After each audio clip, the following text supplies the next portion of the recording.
Padre nuestro que estás en los cielos, alabado y glorificado sea tu nombre por la eternidad. Ante ti, Señor, un grupo de tus hijos rendidos a tus pies para pedir que perdone nuestros pecados y agradecerte también por todas las bendiciones que nos diste durante la semana. Poderoso Señor, ante tu presencia venimos para rogarte que abra nuestra mente y el entendimiento para poder comprender el mensaje que nos has preparado el día de hoy. Oh Señor, que tu Santo Espíritu nos acompañe y nos eduque en tu verdad. Te lo rogamos confiando en los méritos de tu Hijo amado Jesús. Amén. En las lecciones anteriores hemos estudiado la rebeldía de Israel y también hemos estudiado el inmenso amor y su misericordia al no abandonar a su pueblo después de haberlo puesto a prueba y después que Israel no pasara precisamente esas pruebas. En el libro de los jueces se relatan los periodos de opresión y liberación que vivió el pueblo de Israel por su desobediencia a Dios. Durante ese periodo, diversas naciones y diversos líderes como el rey de Mesopotamia, el rey de Moab, los filisteos y los cananeos, encabezados por Sísara, sometieron a Israel a la servidumbre. Sin embargo, surgieron figuras tan interesantes, siervos de Dios, como Otoniel, Ahod, Samgar, Débora y también Barak, quienes se destacaron como libertadores, conduciendo al pueblo de Israel a la victoria y restaurando la paz. A pesar de estos momentos de liberación, el ciclo de desobediencia se repetía constantemente. Tras la victoria sobre los opresores, los israelitas volvían a caer nuevamente en idolatría y en pecado. Ese pecado los llevaba continuamente a ser entregado en manos de los enemigos, como los madianitas, como ya lo hemos estudiado también. En este contexto, mis hermanos, Otoniel, Ahod y Samgar jugaron un papel crucial al enfrentar los desafíos. Y su historia refleja tanto la fidelidad de Dios como la lucha continua del pueblo de Israel por mantenerse fiel a su fe. Y también para superar las adversidades. Y eso es lo que vamos a estudiar hoy. El tema se titula Otoniel, Ahod y Samgar, que fueron tres grandes siervos de Dios. Así que bienvenidos, mis hermanos, al estudio bíblico. Gracias a Dios, Creador, seguimos compartiendo junto a ustedes el mensaje de Dios. Y gracias a ustedes también por ayudarnos en la obra encomendada por el Señor. Que Dios los bendiga grandemente, mis hermanos.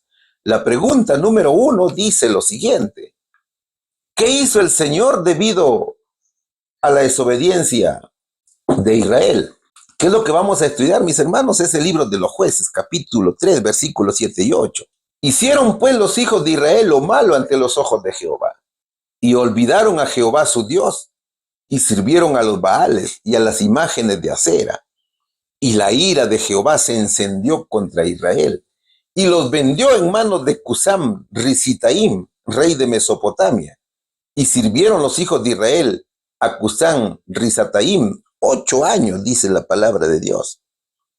A ver, si vemos los versículos anteriores, encontraremos que Dios puso a prueba la fidelidad de Israel.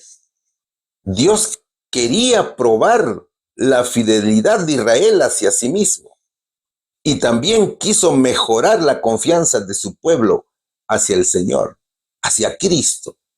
¿Cómo lo hizo? ¿Sabes qué hizo Dios? Dios dejó algunos pueblos cananeos. Dios permitió que estas personas problemáticas permanecieran por una sencilla razón. ¿Cuál fue esa razón? El objetivo fue que los israelitas, que nunca habían combatido en la guerra, aprendieran a pelear. Dios quería que su pueblo fuera guerrero y venciera a sus enemigos. Es que sabe, mi hermano, hay un mensaje importantísimo para nosotros. Dios no cambia instantáneamente cada área de nuestras vidas, ¿no es cierto? Todo es un proceso. Los hijos de Dios tienen que vivir bajo el poder del Espíritu Santo para pelear y vencer al pecado y para que nuestra relación con Él sea genuina también. Cada área de nuestra vida tiene que ser probada y mejorada. Y eso es obra del Espíritu Santo, ¿no es cierto?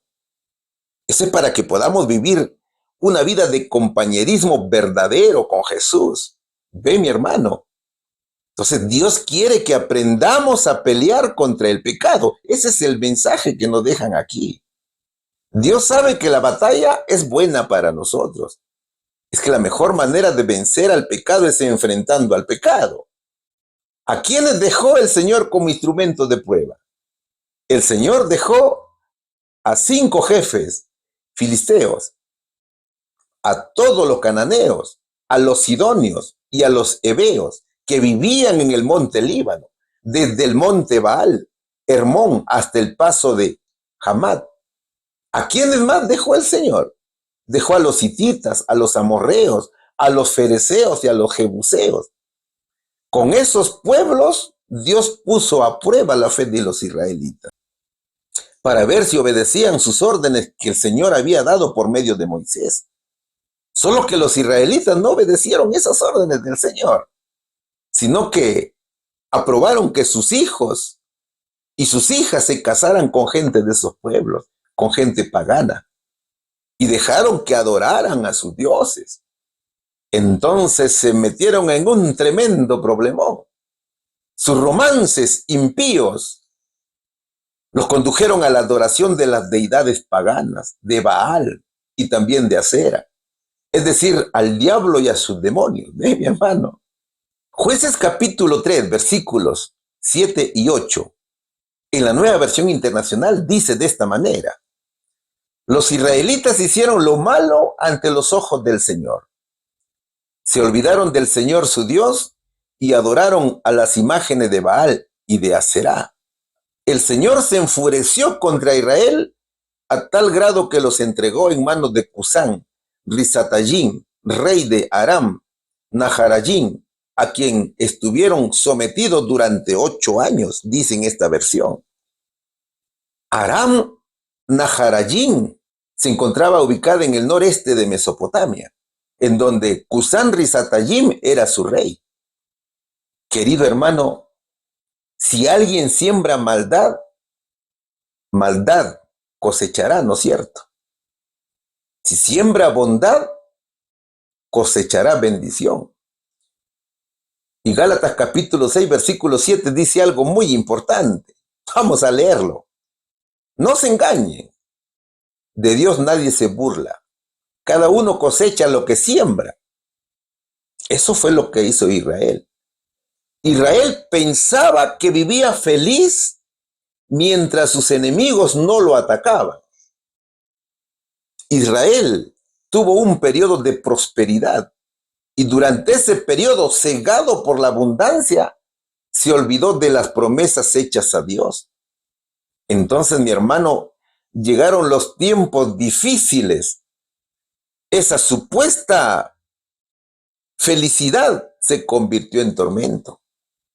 Los hebreos, mis hermanos, fueron oprimidos por el poderoso rey Cusán Risatayim de Mesopotamia y estuvieron bajo un cruel y severo yugo, esclavizándolos durante 8 interminables años. Ese periodo abarcó desde el año 1364 a.C. hasta el año 1356 a.C. aproximadamente. ¿Qué sucedió entonces?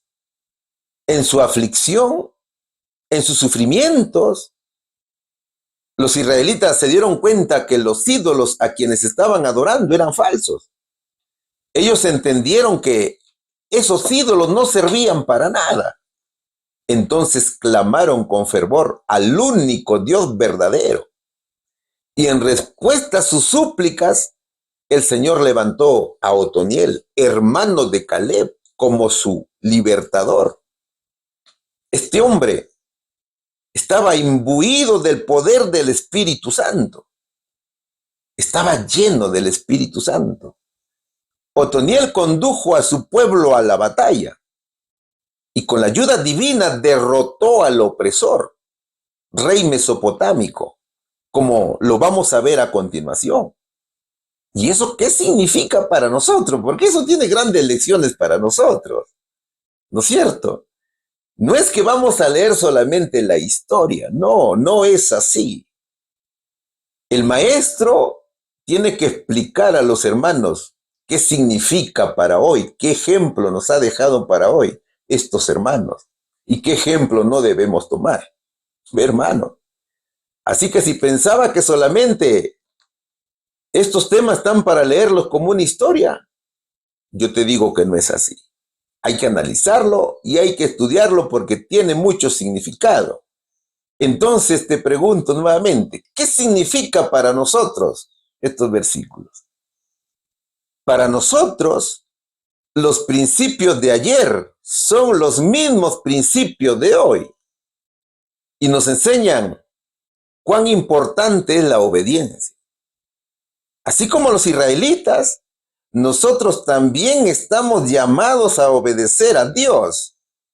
Es que nuestra obediencia no es solo un acto religioso, no, sino que es una expresión de nuestro amor y confianza en el Señor Jesucristo. También los versículos nos enseñan las consecuencias del pecado. El pecado, es decir, la desobediencia a Dios, siempre trae funestas consecuencias que pueden manifestarse en diversas áreas de nuestra vida, desde nuestras relaciones personales hasta nuestra salud emocional y espiritual. Somos pecadores de nacimiento, ¿no es cierto? Y a pesar de nuestra condición pecaminosa, Dios muestra su misericordia para con nosotros.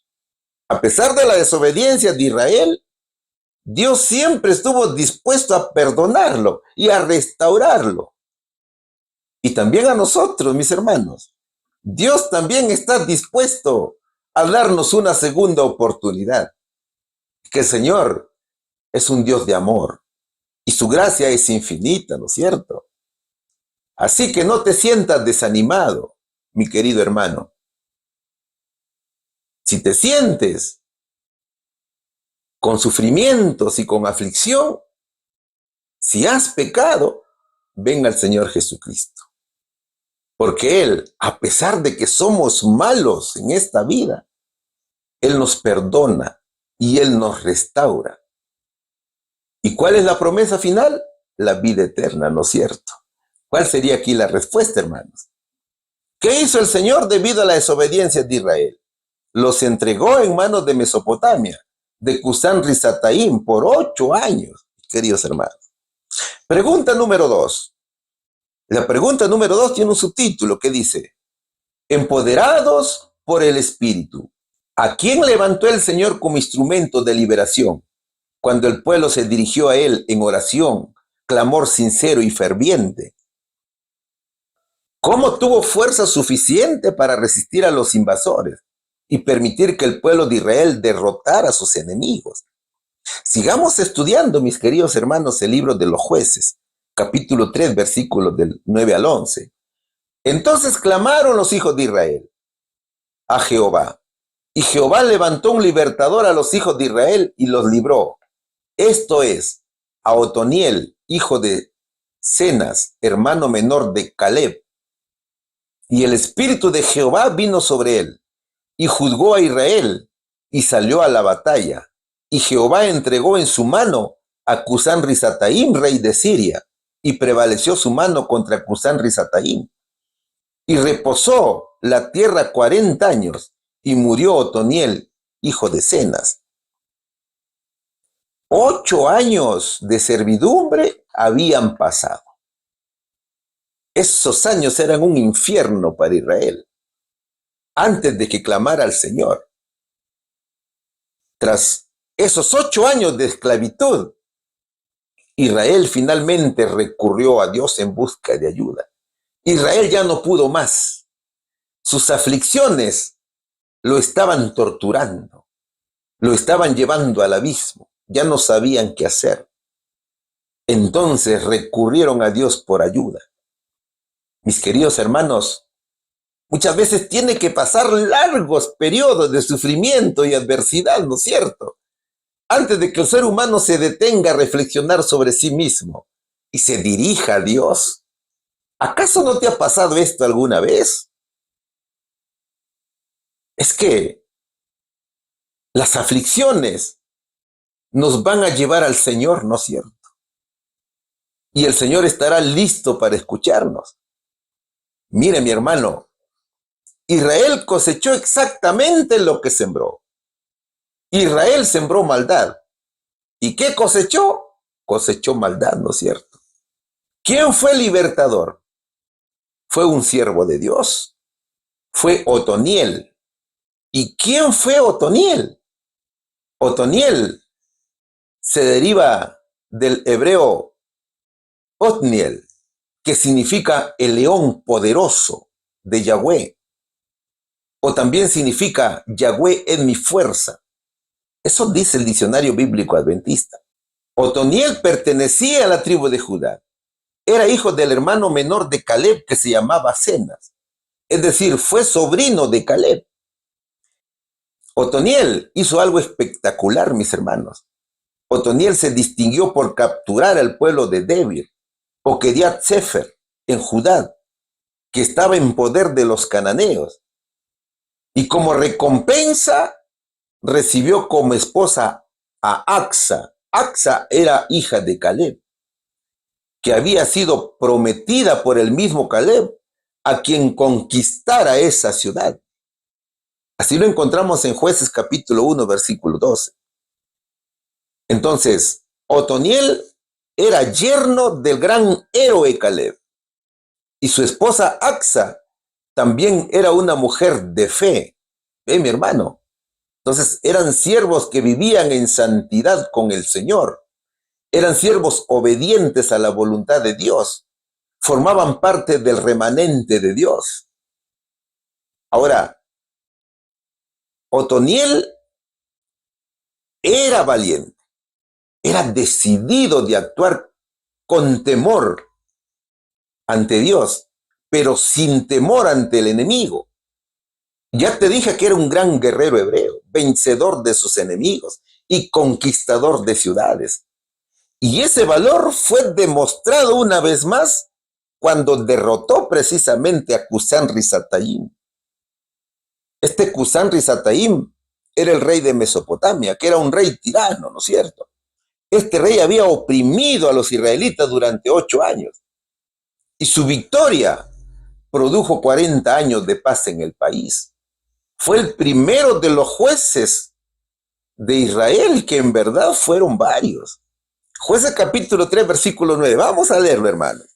Entonces clamaron los hijos de Israel a Jehová, y Jehová levantó un libertador a los hijos de Israel, y los libró. Esto es a Otoniel, hijo de Cenas, hermano menor de Caleb. Eso dice el verso. Otoniel era un hombre consagrado al Señor. Mi hermano, este hombre fue el primer juez y fue libertador de Israel. Algo importante que nos dicen los versos es que Otoniel vivía con el Espíritu Santo en su corazón. Y Jueces capítulo 3, versículo 10 dice, y el Espíritu de Jehová vino sobre él, y juzgó a Israel, y salió a la batalla. Y Jehová entregó en su mano a Cusán Risataim, rey de Siria, y prevaleció su mano contra Cusán Risataim. Hermano mío, es el Espíritu Santo quien le dio poder para la obra a la cual Dios lo llamó. Qué hermoso es esto, ¿no es cierto? Cuando tú vas a luchar contra el pecado, quien va contigo adelante en la lucha es Jesús, ¿no es cierto? Es el Espíritu Santo que te inspira, que te motiva a vencer y a salir triunfante ante el pecado. Es que solo jamás podemos vencer a los enemigos. ¿Ve? Solo Jesús nos da la victoria. Y solo con Él podemos vencer al monstruo del pecado. ¿Ve, mi hermano? Es el Espíritu Santo quien nos capacita para la misión de servir al Señor. Es el Espíritu Santo quien nos llena de valor y pone en nosotros la fidelidad y la obediencia a Dios. ¿Qué dice la hermana Guay al respecto? Vamos a leer. Cuando Otoniel fue designado como el hombre a quien Dios había elegido para guiar y liberar a Israel, no rehusó tomar la responsabilidad. Con la fortaleza de Dios, inmediatamente comenzó a reprimir la idolatría, como el Señor había ordenado, a administrar justicia y a elevar la norma de moralidad y la religión. Eso nos dice nuestra hermana Guay. Eso es cuando entendemos nuestras debilidades y nuestra triste condición de pecador. Eso fue lo que entendió Otoniel. Este siervo fue vencedor del rey poderoso de Siria y lo destruyó. Eso fue lo que hizo Otoniel. El Espíritu Santo es el que capacita a los siervos de Dios entonces para realizar grandes obras. Y Otoniel pudo derrotar a un poderoso enemigo solamente porque el Espíritu de Jehová estaba con él. Mi hermano, solos no podemos, ya te lo dije. Tenemos que depender totalmente del Señor. ¿Qué más dicen los versos aquí? En verdad que la historia es muy hermosa y nos deja grandes ejemplos. ¿Qué dice Jueces capítulo 3, versículo 11? Y reposó la tierra 40 años y murió Otoniel, hijo de Cenas. El único que otorga la paz verdadera es Cristo. Después de la victoria, hubieron 40 años de paz en la región, hasta que murió este primer juez. Este suceso fue desde el año 1356 a.C. hasta el año 1316 aproximadamente a.C. Mis queridos hermanos, cada creyente tiene que reconocer sus pecados. Es lo primero que tiene que hacer el creyente. Tenemos que ser honestos acerca de nuestros pecados. Tenemos que arrepentirnos de ellos. El creyente tiene que buscar a Dios en tiempos de dificultad, en tiempos difíciles, en tiempos de aflicción. Cuando enfrentamos desafíos, es cuando debemos acudir a Dios en busca de su ayuda, en busca de su dirección. Además, se tiene que depender totalmente del Espíritu Santo. Nosotros no podemos hacer nada significativo en la vida sin el poder del Espíritu Santo. Sin Dios no somos nada, mis hermanos. ¿Qué más nos enseña este versículo? Nos enseña que tenemos que compartir las buenas nuevas. Así como Otoniel liberó a Israel de la opresión de sus enemigos, nosotros también estamos llamados a compartir el evangelio con aquellos que están esclavizados por el pecado. Hay que liberarlos de este mal para que vengan a Cristo, mis queridos hermanos. ¿Cuál sería aquí la respuesta? ¿A quién levantó el Señor como instrumento de liberación cuando el pueblo se dirigió a Él en oración, clamor sincero y ferviente? El Señor llamó a Otoniel. ¿Cómo tuvo fuerza suficiente para resistir a los invasores y permitir que el pueblo de Israel derrotara a su enemigo? Que el Espíritu Santo estaba con él, mis queridos hermanos. Pregunta número 3. Estamos estudiando el subtítulo que dice, empoderados por el Espíritu. ¿Qué pasó cuando Israel volvió a hacer lo malo ante los ojos del Señor? ¿Cuánto tiempo sirvió el pueblo al rey de Moab? Sigamos estudiando el capítulo 3 del libro de los Jueces, esta vez el versículo del 12 al 14. Volvieron los hijos de Israel a hacer lo malo ante los ojos de Jehová. Y Jehová fortaleció a Eglón, rey de Moab, contra Israel, por cuanto habían hecho lo malo ante los ojos de Jehová. Este juntó consigo a los hijos de Amón y de Amalec, y vino e hirió a Israel, y tomó la ciudad de las palmeras. Y sirvieron los hijos de Israel a Eglón, rey de los moabitas, 18 años, dice la palabra del Señor. Durante los 40 años que Otoniel ejerció la misión de juez, el pueblo permaneció fiel a la ley divina. Por lo tanto, mis hermanos, Israel disfrutó de paz y prosperidad Pero cuando Otoniel murió, los israelitas otra vez cayeron en la idolatría. Sin duda que el diablo ejercía su poder para tentarlos y hacerlos pecar a los hijos de Dios. El astuto Satanás pone siempre dudas y desesperación a los creyentes para apartarlos del Señor, ¿no es cierto? A otros les pone sufrimientos, porque sabe que las enfermedades del cuerpo afectan la mente, ¿ve? Entonces, el ciclo de desobediencia de Israel era continuo. Después de 40 años, Israel nuevamente cayó en apostasía y fue vendido a la servidumbre. El pueblo de Dios no aprendió al depender de Dios sin tener un líder humano como guía. ¿Ve? Si observan los versos, encontraremos a tres opresores de Israel. Aquí encontramos a Moab. Moab era una nación vecina situada al suroeste de Israel. Ellos eran descendientes de Lot. Lot fue sobrino de Abraham, ¿no es cierto? Los moabitas habían sido una amenaza para Israel en otras ocasiones. Moab estaba situada al este del Mar Muerto, entre Arnón y el Sered, que estaba asentada como un reino, hacía unos 50 años aproximadamente antes de la invasión a los israelitas. El rey de Moab se llamaba Eglón. También encontramos aquí a Amón o a los amonitas.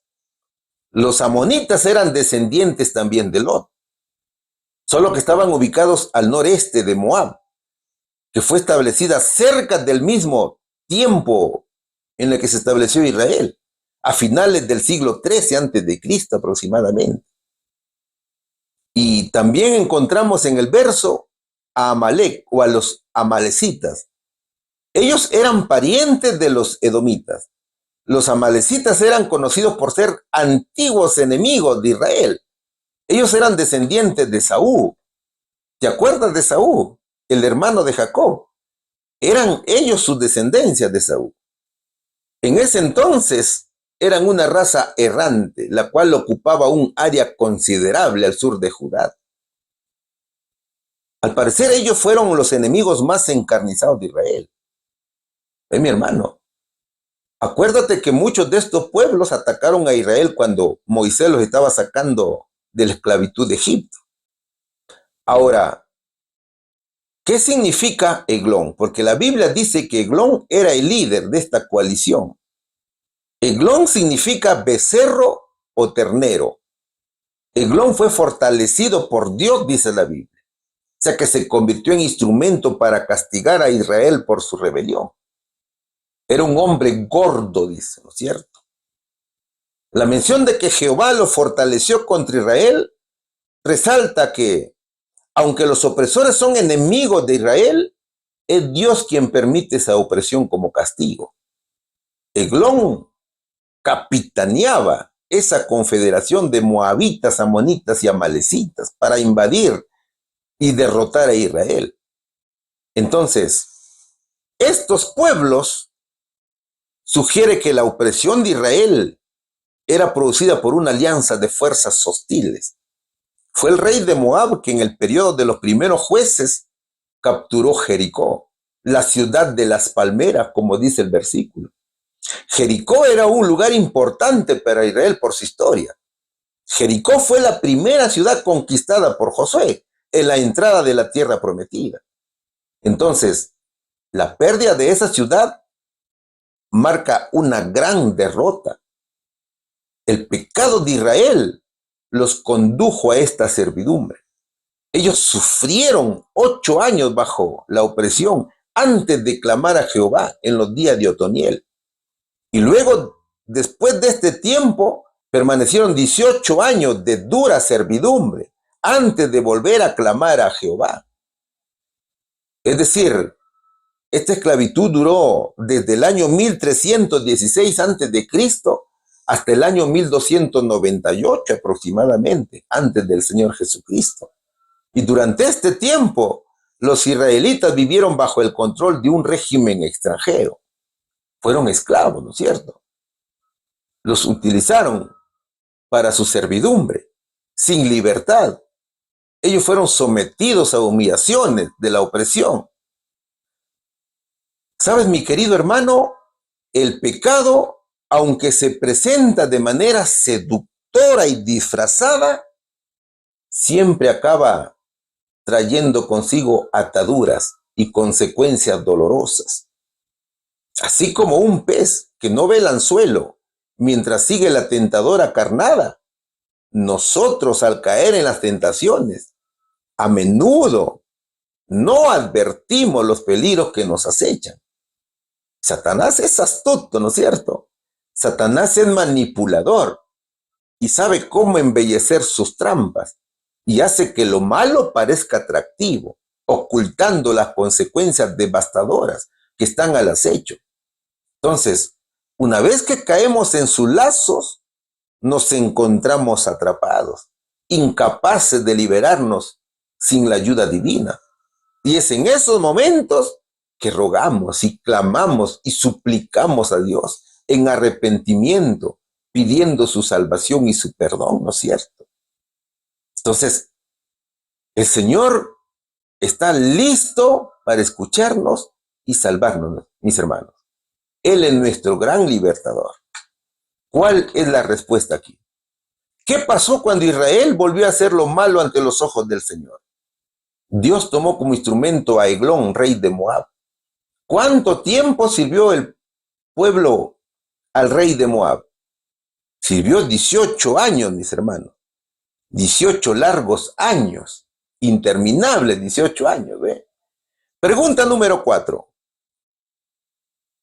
Cuando el pueblo clamaba pidiendo ayuda, ¿a quién levantó el Señor para librarlo? Sigamos estudiando Jueces, capítulo 3, versículos del 15 al 17. Y clamaron los hijos de Israel a Jehová, y Jehová les levantó un libertador, a Ahod, hijo de Gera, benjamita, el cual era zurdo, y los hijos de Israel enviaron con él un presente a Eglón, rey de Moab.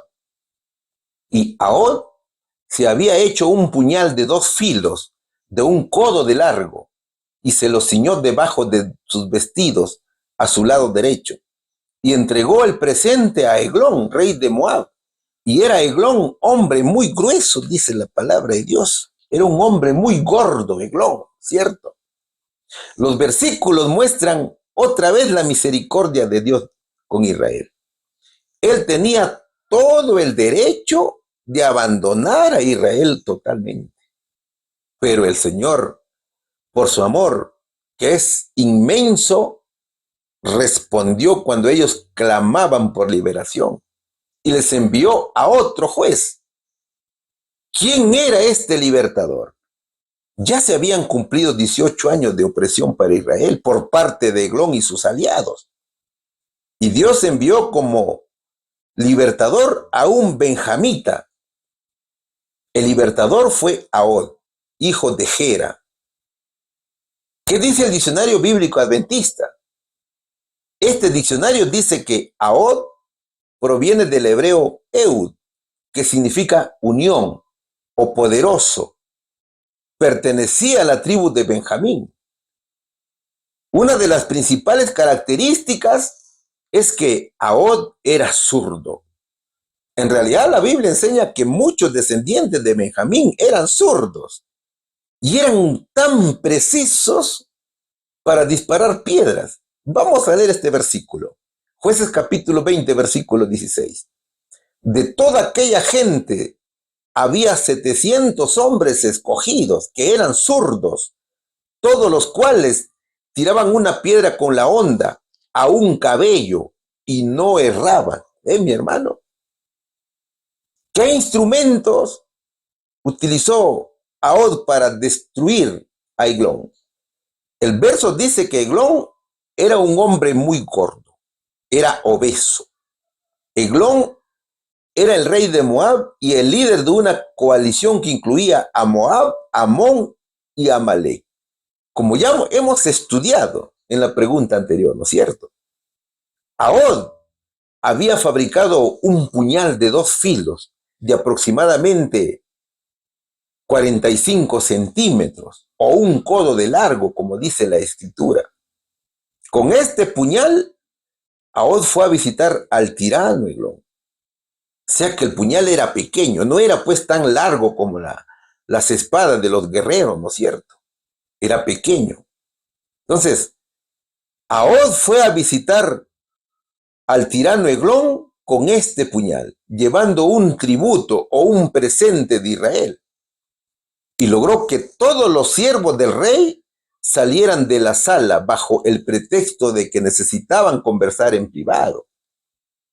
Es que en aquellos países orientales, los presentes o los tributos eran ofrecidos con una gran ceremonia. Y para hacer que el desfile fuera más grande, varias personas, esclavas ordinarias, se vestían ostentosamente. Y en un número considerable eran empleados para cargar aquellos presentes, que ni siquiera era una carga para uno. Entonces mira, siendo zurdo, Ahod escondió el puñal en su lado derecho, dice la Biblia, bajo su vestidura, y se fue a cumplir la misión encargada por el Señor.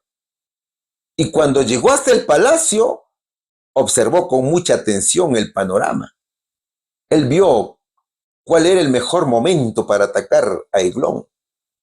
Ahod también era un siervo consagrado a Dios y estaba listo para obedecer la orden del Señor. Esto es lo que dice la historia, ¿no es cierto? Eso es lo que nos narra la historia. ¿Y qué nos enseña la historia aquí? Leamos nuevamente los pasajes. De Jueces capítulo 3, versículos del 15 al 17.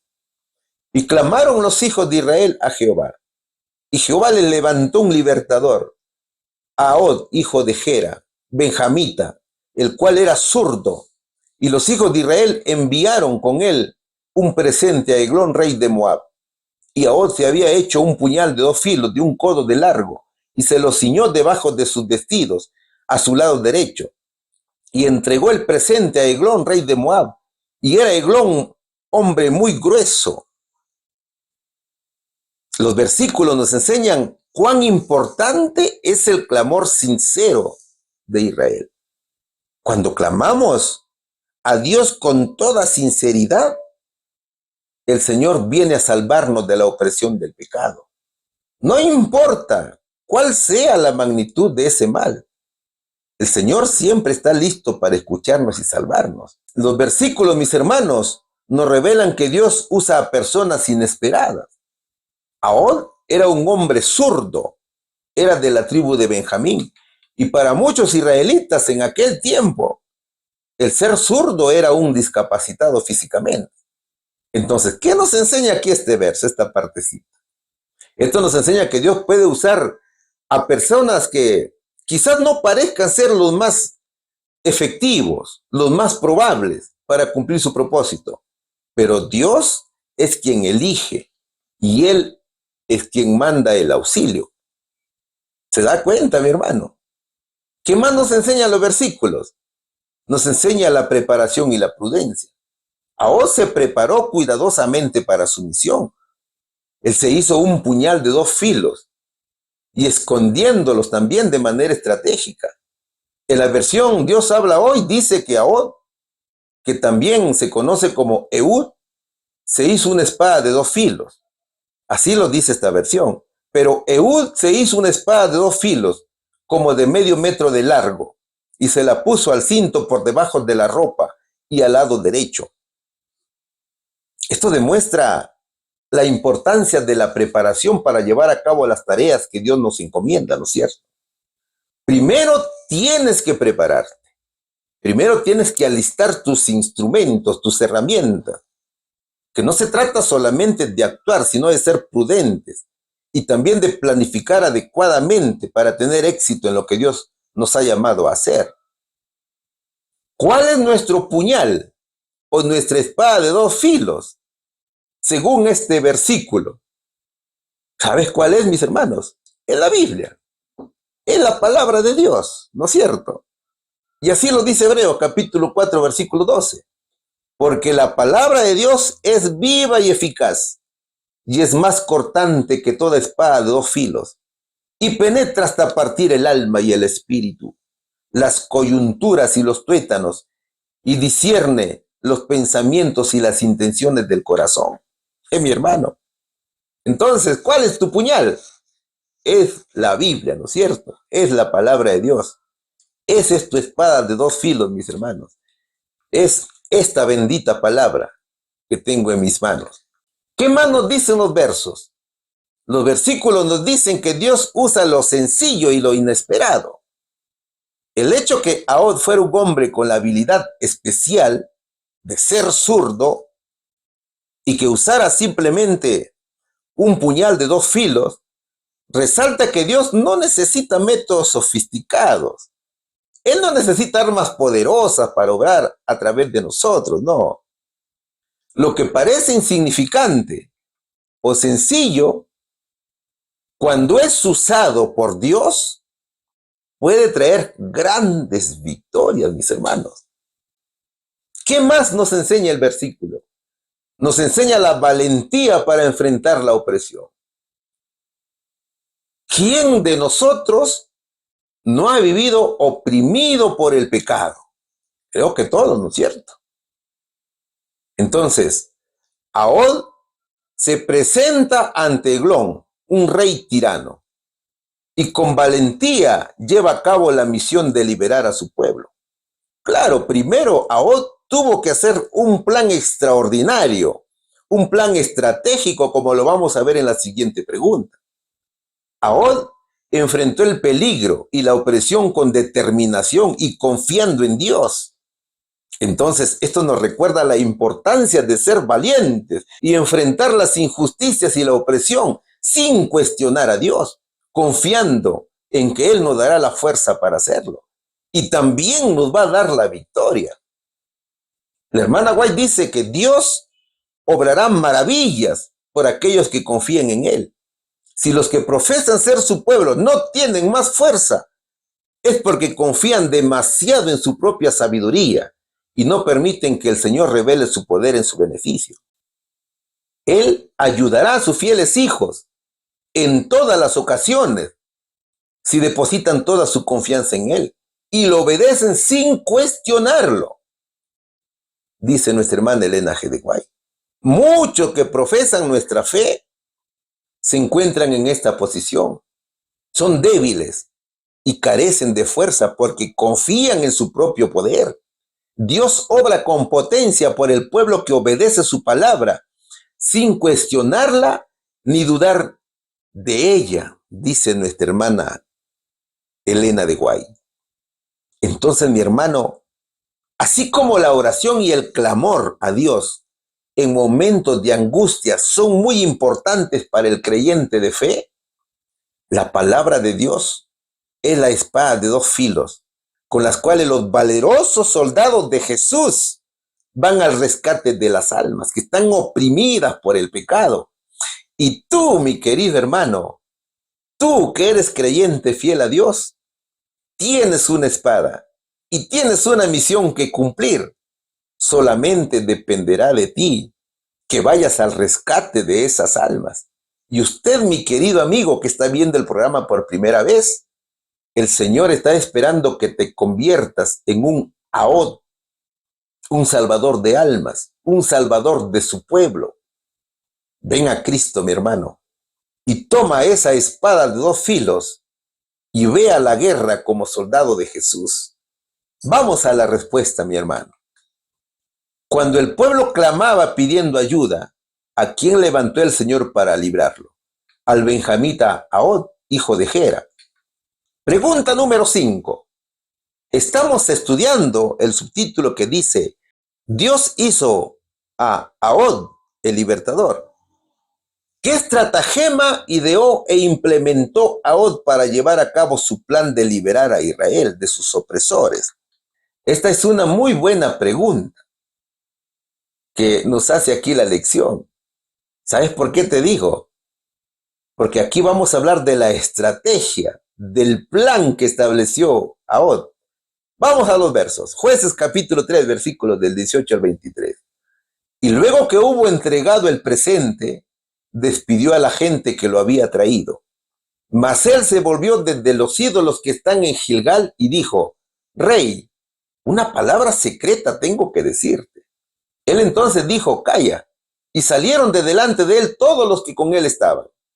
Y se le acercó a Ahod, estando él sentado, solo en su sala de verano. Y Ahod dijo: Tengo palabra de Dios para ti. Él entonces se levantó de la silla. Entonces alargó Ahod su mano izquierda y tomó el puñal de su lado derecho y se lo metió por el vientre, de tal manera que la empuñadura entró también tras la hoja, y la gordura cubrió la hoja porque no sacó el puñal de su vientre, y salió estiércol. Y salió Ahod al corredor, y cerró tras sí las puertas de la sala, y las aseguró con cerrojo. En el año 1298 a.C. aproximadamente, Ahod tenía que cumplir una misión y estableció, ideó, formuló un plan ingenioso y audaz y muy estratégico, el cual ejecutó con valentía. ¿Cuál fue el plan de Ahod? De acuerdo a los versículos, primero encontramos la construcción de la espada o la construcción del puñal. Ahod fabrica una espada corta y ancha, perfecta para un ataque certero, mi hermano. Jueces capítulo 3, versículo 16 dice: Y Ahod se había hecho un puñal de 2 filos, de 1 codo de largo, y se lo ciñó debajo de sus vestidos a su lado derecho. Segundo, encontramos la primera visita a Eglón. Es una visita de estudio, ¿no es cierto? Ahod se presenta ante Eglón con un presente, que eran los tributos del pueblo, e hizo la entrega y salió. Pero esa primera visita le sirvió para poder estudiar el panorama, le sirvió para poder ver cómo ejecutar su plan que Dios le había encomendado. Por supuesto que Dios lo estaba inspirando a Ahod, ¿no es cierto? Jueces capítulo 3, versículo 17 lo dice: Y entregó el presente a Eglón, rey de Moab. ¿Qué más encontramos aquí en el versículo como parte del plan? Dice que Ahod regresó e hizo una nueva visita. Ahod se retiró después de entregarle el presente, pero luego regresa. ¿Y cómo regresó Ahod? ¿Será que se olvidó de algo que había traído más para el rey? No. Ahod dijo que había venido porque tenía que entregar un mensaje adicional de gran importancia. Por tanto, él debería decirlo en secreto. Imagínate a Ahod diciendo: aquellos que oprimen al pueblo de Dios tocan a la niña de sus ojos y serán juzgados por ellos, como lo dice Zacarías capítulo 2, versículos 8 y 9. Y Jueces capítulo 3, versículo 19 lo va a decir: Rey, una palabra secreta tengo que decirte. Observa, mi hermano, bien esta estrategia. ¿Qué le dijo a Ahod? Te lo repito nuevamente: Rey, una palabra secreta tengo que decirte. ¿Y qué le dijo el rey? Sigamos leyendo el versículo. Entonces el rey le dijo: Calla. El rey, desde que escuchó la palabra secreta, dijo: uy, esto es algo importante, así que salgan todos por favor de la sala, ¿no es cierto? Eso dijo el rey. ¿Y qué sigue diciendo el versículo? El versículo dice: y salieron de delante de él todos los que con él estaban. ¿Se da cuenta, hermano? Solamente le bastó a Ahod decirle: rey, tengo una palabra secreta que decirte, para quedarse solo. ¿Bien? Él buscaba quedarse solo con el rey. ¿Y qué más nos revelan los versículos? Nos revelan que hay una audiencia aquí, en secreto, solamente de Ahod y el rey. Ahod se presenta ante Eglón como un mensajero, con un mensaje profético. Le comunica que ha recibido una revelación divina, mi hermano, la cual solamente puede ser transmitida en privado al rey. Y con esa estrategia, Ahod aprovecha la solemnidad del momento y la creencia de Eglón en lo divino para ganarse su confianza. Y se ganó la confianza del rey. Eglón escuchó es algo divino, es algo de Dios, es algo importante, habrá dicho Eglón, ¿cierto? ¿Qué dice Jueces capítulo 3, versículo 20? Y se le acercó a Od, estando él sentado solo en su sala de verano. Y Od dijo, tengo palabra de Dios para ti. Él entonces se levantó de la silla, dice. O sea, mira, ve, Eglón escuchó la palabra, un mensaje de Dios, y estuvo atento. ¿Por qué se paró de la silla? Porque tenía reverencia a Dios. Eglón conocía al Dios de Israel. Entonces, al escuchar que el mensaje venía de Dios, sin duda, que tuvo reverencia y se paró para escuchar ese mensaje. Cuando es algo en secreto, cuando el mensaje es en secreto, mayormente se habla al oído, ¿no es cierto? Ponte a pensar, mi querido hermano, en esta escena. ¿Y qué más nos enseñan aquí los versos? Nos enseñan el ataque. Eso nos están revelando los versículos. El ataque se produce en un momento crucial, estando Eglón profundamente concentrado en el mensaje divino. Ahod saca su espada y lo asesina. Es como que Ahod le está hablando del mensaje de Dios, pero al mismo tiempo está sacando la espada y se lo está clavando, ¿no es cierto? Ahod fue muy radical con su enemigo, al punto de no darle opciones al rey de reaccionar ante el letal ataque. Ahod lo mató sin hacer ruido, como se dice, ¿no es cierto? ¿Y qué dice Jueces capítulo 3, versículos 21 y 22? Entonces alargó Ahod su mano izquierda y tomó el puñal de su lado derecho y se lo metió por el vientre, de tal manera que la empuñadura entró también tras la hoja y la gordura cubrió la hoja porque no sacó el puñal de su vientre y salió estiércol. Mi hermano, o sea, fue rapidísimo el ataque de Ahod. No le dio tiempo de reaccionar al rey. Y como era gordo además, Ahod tenía ventaja inclusive, ¿ve? ¿Qué más dicen los versículos? Los versículos también nos muestran la huida y el llamado de Ahod al pueblo. Ahod salió tranquilamente del lugar. Pero, ¿qué pasó con el rey? Los siervos de Eglón estuvieron allí esperándolo al rey, que saliera. Pero cuando los siervos del rey volvieron y encontraron las puertas cerradas con llave, pensaron que Eglón estaba haciendo sus necesidades. Ellos habrán dicho, bueno, el rey Eglón estará en el baño, hay que esperarlo un rato más. ¿Ve? Entonces, pensaron que su rey se había retirado a los servicios higiénicos para hacer alguna necesidad fisiológica. Y esperaron afuera un buen rato todavía. Pero como el rey no salía, comenzaron a preocuparse. Entonces abrieron las puertas y encontraron a su rey tendido en el piso y sin vida. Y Jueces capítulo 3, versículo 23, nos va a decir algo interesante. Y salió Ahod al corredor y cerró tras sí las puertas de la sala y las aseguró con el cerrojo. Mi hermano, tuvo tiempo todavía para asegurar las puertas Ahod. Entonces mira, este plan detallado muestra cómo el siervo de Dios, con ingenio y valentía, logró liberar a Israel de la opresión moabita. Su estrategia combinó varios elementos, mis hermanos. Esa estrategia tenía una combinación de elementos religiosos, psicológicos y militares, y se convirtió en un ejemplo de fe y de liderazgo.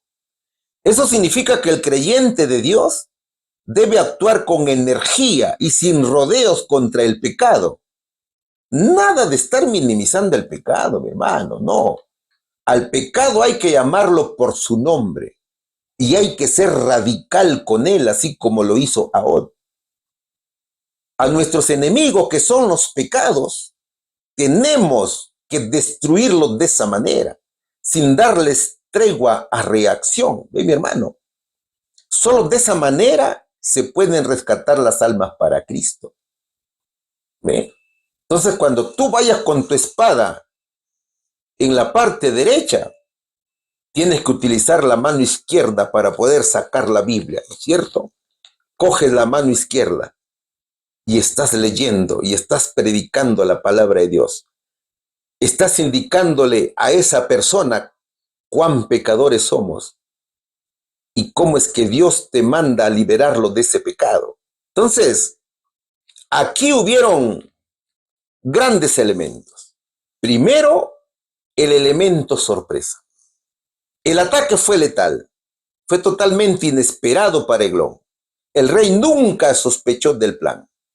Segundo, la eficacia del arma. La espada especialmente fue diseñada y permitió a Od infligir un golpe mortal, rápido y silencioso.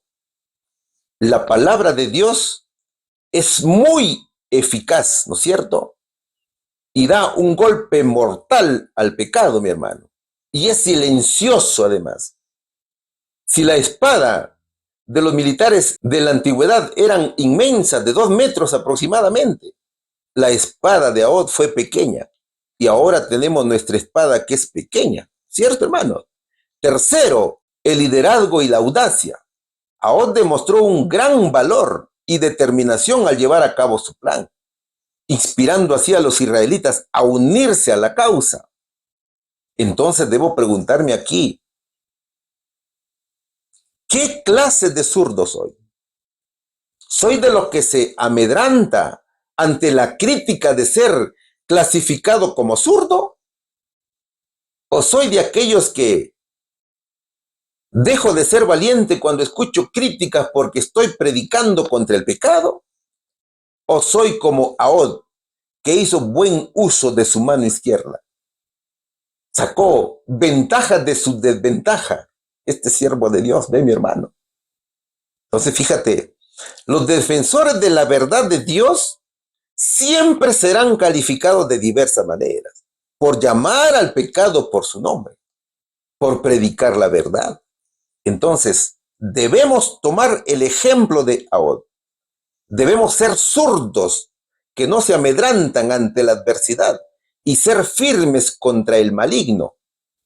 El moderno Israel de Dios, los representantes del cielo, que constituyen la verdadera iglesia de Cristo, deben ser fuertes, porque a ellos les incumbe la tarea de terminar la obra confiada a los hombres y apresurar el día de las recompensas finales, dice nuestra hermana Elena G. de White.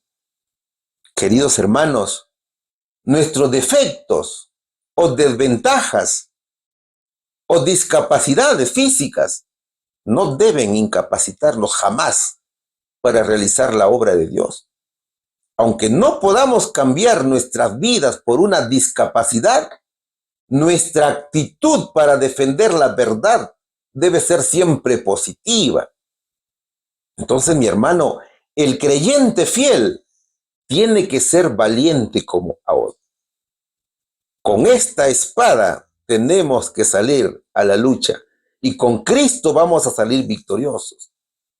Y también debemos decir como Ahod, con mucha astucia, tengo palabra de Dios para ti.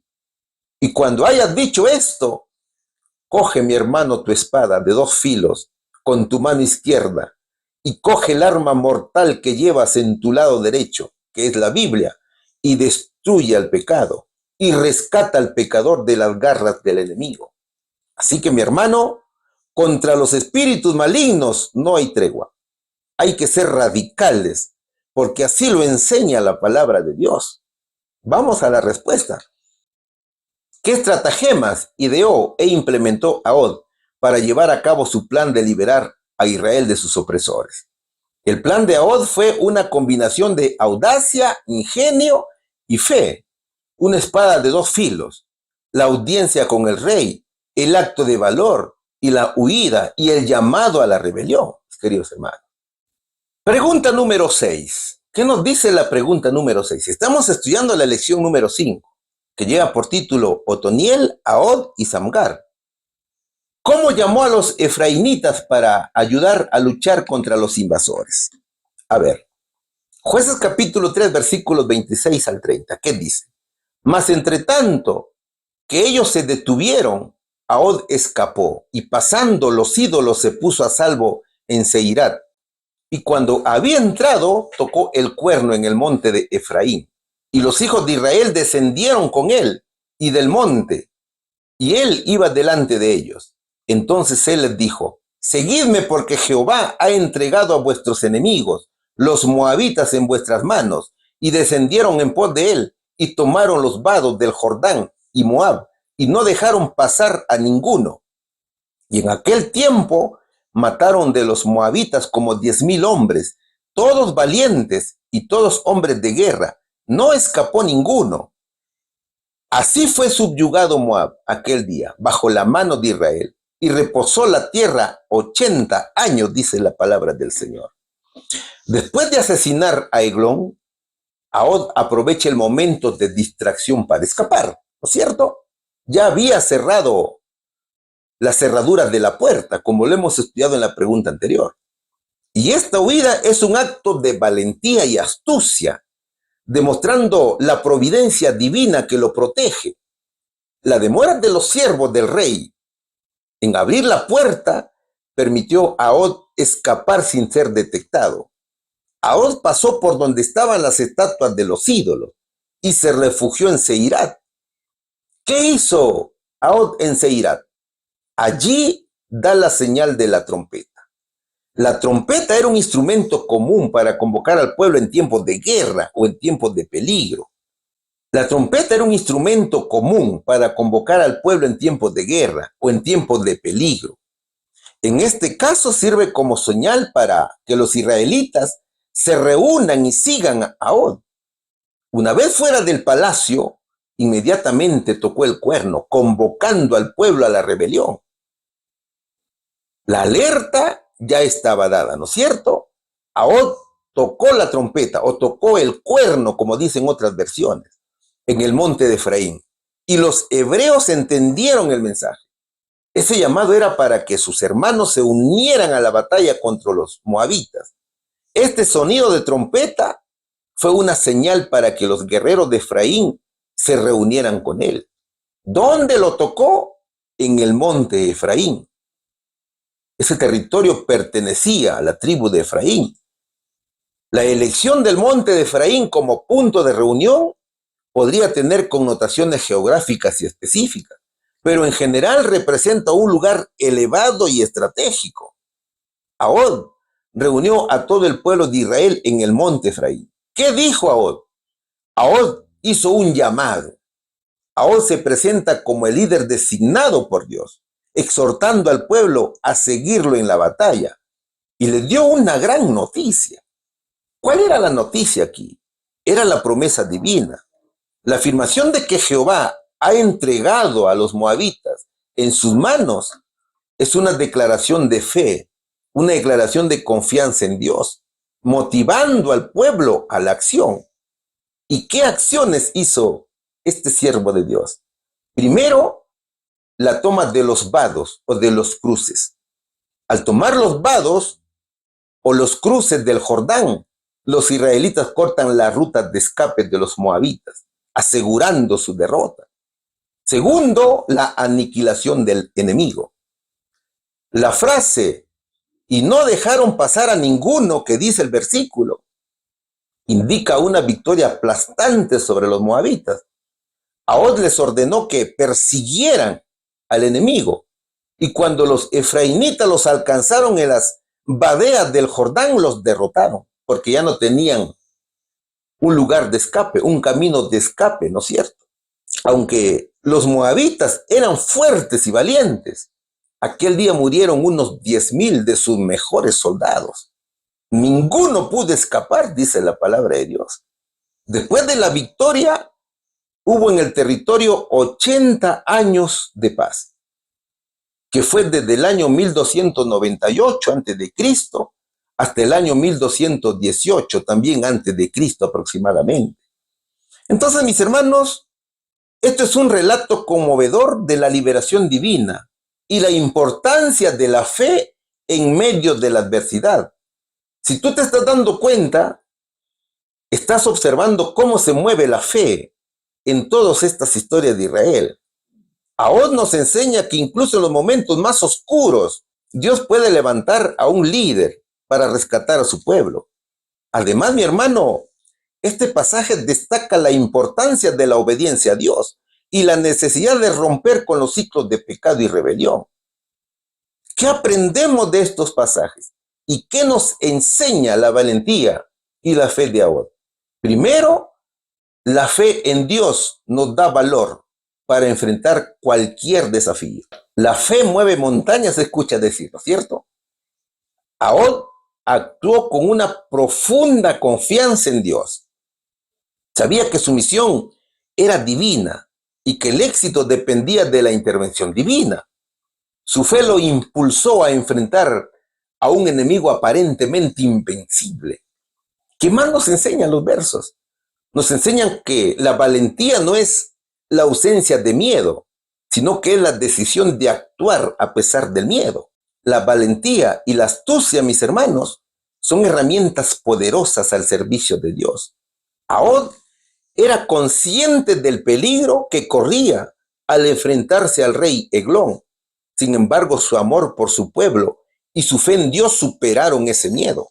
Tercero, nos enseña que la fe es esencial para manifestar nuestra fe. La astucia y la inteligencia son herramientas valiosas al servicio de Dios. Ahod no solamente fue valiente, sino que también fue astuto. Ahod planeó cuidadosamente su ataque y utilizó sus habilidades para lograr su objetivo. Cuarto, nos enseña la importancia de la acción. La fe sin obras es muerta, ¿no es cierto? Ahod tomó la iniciativa y actuó de acuerdo con la voluntad de Dios. Quinto, nos enseña la providencia divina. Ahod fue un instrumento en las manos del Señor. Fue Dios quien preparó el camino para su éxito y lo protegió en todo momento. Y finalmente nos enseña la importancia del liderazgo. Ahod se convirtió en un líder inspirador para su pueblo. Su valentía y determinación se unieron y los motivaron a luchar por su libertad. Así que, con la fe puesta en el cielo y con la mirada puesta en Jesús, somos grandes vencedores y grandes reformadores también. Por tanto, la batalla que nos espera requiere que ejercitemos un espíritu de abnegación, que desconfiemos de nosotros mismos y dependamos totalmente de Dios para saber aprovechar precisamente y de manera sabia toda oportunidad de salvar las almas. Vamos a la respuesta, mis hermanos. ¿Cómo llamó a los efraínitas para ayudar a luchar contra los invasores? Tocó la trompeta, o sea que tocó el cuerno en el monte de Efraín. Pregunta número 7. Hemos llegado al final de la lección, es la lección número 5, y estamos estudiando el subtítulo que dice: Samgar desafió a los filisteos. En otra circunstancia en la que los invasores vinieron del sureste, ¿a quién usó el Señor para liberar a su pueblo?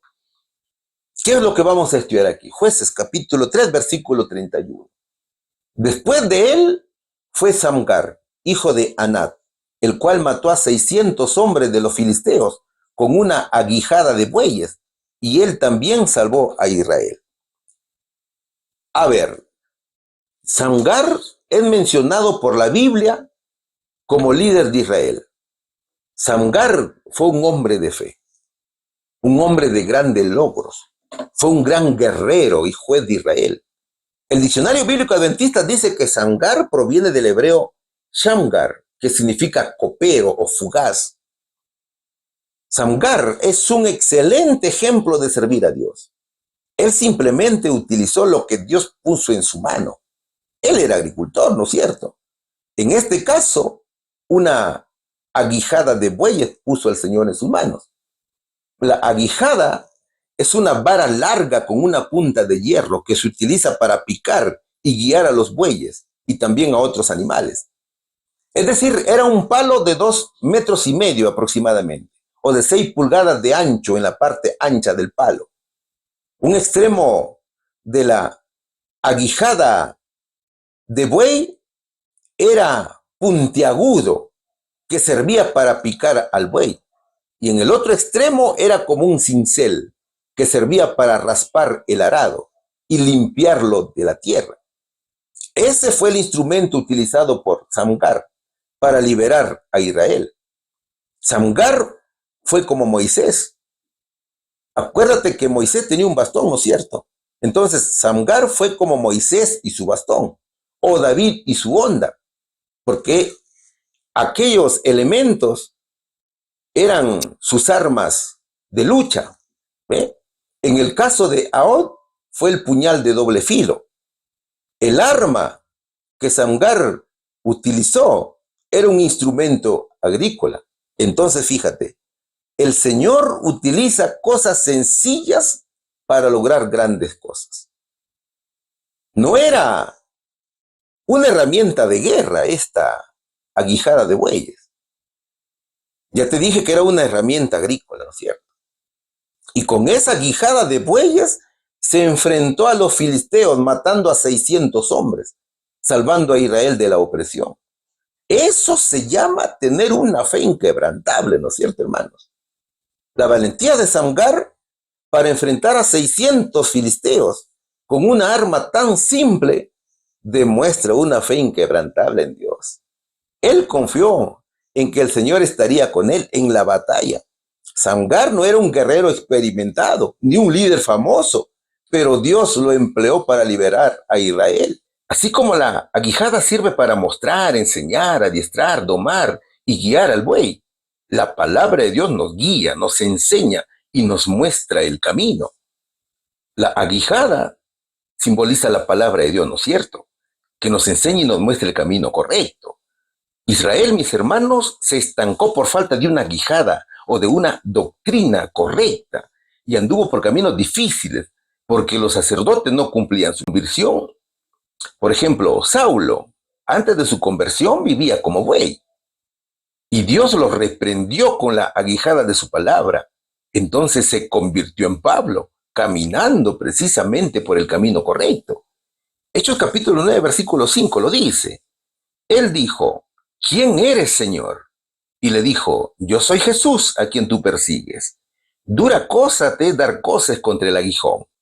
Entonces su historia nos enseña que Dios puede usar a cualquier persona, hermano, independientemente de sus habilidades o de su situación, para llevar a cabo sus planes. Entonces, mira, ve, la historia de Samgar nos ilustra, primero, que Dios puede usar a cualquiera. Eso no hay duda. No importa quién seas, hermano. No importa lo que hagas. Dios puede utilizar tus dones y tus habilidades para un propósito mayor. Segundo, nos enseña que la fe vence al miedo. La fe en Dios nos da valor para enfrentar cualquier desafío, por grande que este desafío parezca. Tercero, la obra de Dios en el siervo. Dios obra en nuestras vidas de manera misteriosa, pero de manera poderosa. Y a menudo sus planes son más grandes que nuestra comprensión. Y cuarto, nos enseña la obediencia. Aunque la historia de Samgar es breve, se observa claramente que este fiel siervo obedeció el llamado de Dios. Es que la obediencia es crucial para experimentar el poder de Dios en nuestras vidas. Entonces, con las victorias de Ahod y Samgar, las ciudades del oriente y sur quedaron liberadas de los enemigos de Israel. Mis hermanos, la responsabilidad de perfeccionar nuestra santidad recae precisamente sobre nosotros. Dios requiere que vivamos en santidad y obediencia a Él. Jamás descuidemos la oración en lo secreto. La oración es nuestra arma precisa para comunicarnos con Dios. Tenemos que orar por nosotros mismos. Tenemos que crecer en la gracia. Tenemos que avanzar en la santificación. Así que no nos detengamos, mis hermanos. Tampoco retrocedamos. Sigamos adelante. Solo un poco más de lucha con el gran adversario y vendrá la liberación. Y entregaremos la armadura a los pies de nuestro amado Redentor Jesucristo. Así que nadie nos arrebate nuestra corona. Luchemos con mucho valor, con mucha fe, con mucha valentía, mi hermano, hasta la venida de Jesús? Vamos a la respuesta. En otra circunstancia en la que los invasores vinieron del sureste, ¿a quién usó el Señor para liberar a su pueblo? A Samgar, mis queridos hermanos. A ver, la desobediencia, el pecado de la idolatría y la rebelión contra Dios traen consecuencias negativas, ¿cierto? Y traen como consecuencia el castigo divino. Israel sufrió la opresión de sus enemigos debido a su alejamiento del Señor, quien permitió estas dificultades para que reconocieran su necesidad de arrepentirse. De igual manera, nuestras necesidades de apartarnos de los principios de Dios pueden generar sufrimiento en nuestra vida. Entonces, Dios nos da la oportunidad de arrepentirnos y de restaurar nuestra relación con Él, recordándonos la importancia de vivir en obediencia para experimentar su paz y también su bendición. El primer juez de Israel fue Otoniel, y Otoniel estaba con el Espíritu de Jehová y venció. Otoniel era una persona consagrada al Señor, también su familia lo era. Entonces, es muy importante vivir en santidad. Otoniel pudo vencer a sus enemigos porque el Espíritu de Dios estaba con él. Y esto es hermoso, ¿no es cierto, hermanos? Nosotros no podemos hacer nada sin el poder del Espíritu Santo. Así como Otoniel venció y rescató a Israel de manos de los enemigos con el poder del Espíritu Santo, también nosotros podemos vencer a los enemigos con el mismo poder del Espíritu Santo. En el mundo hay mucha gente que aún vive esclava y oprimida por el pecado. ¿Y cuál es nuestra misión? Nuestra misión es acudir, ir al rescate, siempre con el poder del Espíritu de Dios. ¿Es mi hermano? Ahora, luego de 40 años de paz, nuevamente Israel cae en pecado. Y esta vez Dios toma como instrumento a los moabitas, a los amonitas y a los amalecitas.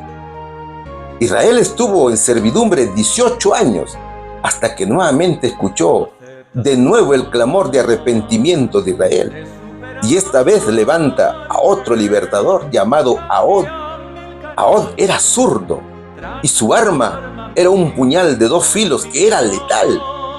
Este hombre era valiente y pudo implementar e idear un tremendo plan, un extraordinario plan. Entonces, el creyente de fe tiene que ir a la batalla con su espada de 2 filos, que es la palabra de Dios, que es la Biblia, ¿no es cierto? Es con esta arma poderosa que el creyente de fe va a rescatar las almas de las garras del diablo para llevarlas a Jesús. Después de Ahod llegó Samgar.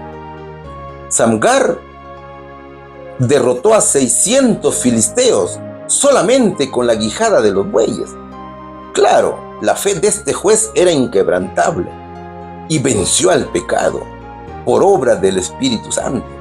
Mis hermanos, en estos tiempos finales el conflicto se agudiza. Cada vez más se ven cosas que tú nunca habías visto, porque el enemigo está trabajando duro para llevarse a las almas y llevarlas a la perdición. Y es en este periodo en que debemos mantener la fe viva en Jesús. Sigamos adelante, mis hermanos. Jamás desmayemos en el camino al cielo. Lo único que tienes que hacer es mirar al frente, mirar al cielo. No mires ni a la derecha ni a la izquierda, mi hermano. Mira al cielo, porque tu objetivo es el cielo. Y ayuda a salvar almas para Cristo. Que Dios los bendiga grandemente, mis hermanos. En el nombre de Jesús. Amén. Vamos a orar. Bendito Dios Altísimo, las gracias te damos por tus enseñanzas. Oh Padre bueno, que el mensaje grabado sea puesto en práctica. Bendice también a mis hermanos, nombre por nombre, y en el lugar donde se encuentren. Gracias, Señor mío, por tu amor infinito. En el nombre de Jesús te lo ruego. Amén.